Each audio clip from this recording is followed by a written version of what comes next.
আজকে আমি গিয়েছিলাম আমার ফ্রেন্ডের বাসায় আর ওইখানে গিয়ে আমি এত সারপ্রাইজড হব তা কখনো ভাবিনি। ঈদ মানেই তো ঘোরাঘুরি আর আনন্দ, আর ঈদের দিন যেহেতু আমি আর আমার ফ্রেন্ড একসাথে বাইর হইতে পারি নাই, তো ঈদের দ্বিতীয় দিন আমরা চলে গিয়েছিলাম চাটখিলে স্কাই ভিউ রেস্টুরেন্টে। আসসালামু আলাইকুম everyone, welcome to my another video. আজকে সকালে ঘুম থেকে ওঠার পর আমার ফ্রেন্ড আমাকে বারবার নক করতেছিল ওদের বাসায় যাওয়ার জন্য।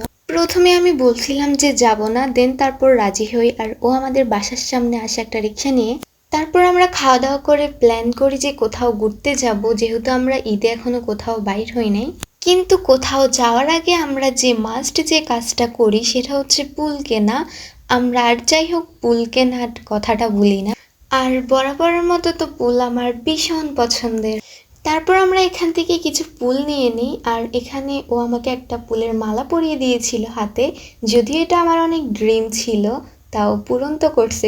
তারপর আমরা চলে যাই চাটখিলের দিকে একটা সিএনজি করে। আমরা গিয়েছিলাম 4 জন, আমার ফ্রেন্ড, আমি প্লাস ওর ভাইয়া ভাবি। সবাই গল্প করতে করতে আমরা খুব তাড়াতাড়ি চলে আসছিলাম, আর সময়টা অনেক বেশি জোশ ছিল।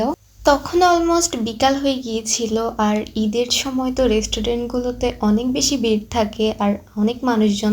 ছবি তোলার মতো কোনো জায়গায় খালি হচ্ছিল না, সবাই একজনের পর একজন লাইন ধরে থাকতো, মনে হচ্ছে এখানে আল্লাহ রাস্তিয়া খাওয়ানো হয়। প্রথমে যদিও তেমন কোনো মানুষই ছিল না, পরে তো দাঁড়ানোই যাচ্ছিল না, এত পরিমাণে মানুষ হয়েছিল। সব দেখে তো আমরা ক্লান্ত, তো সেই ক্লান্ত দূর করার জন্য আমরা চলে আসি খাবার খেতে। অ্যান্ড মেনু কার্ড দেখে আমরা বার্গার অর্ডার করে বার্গার খাই। খাওয়া শেষে আমরা চলে যাই ছবি তোলার পর্বে।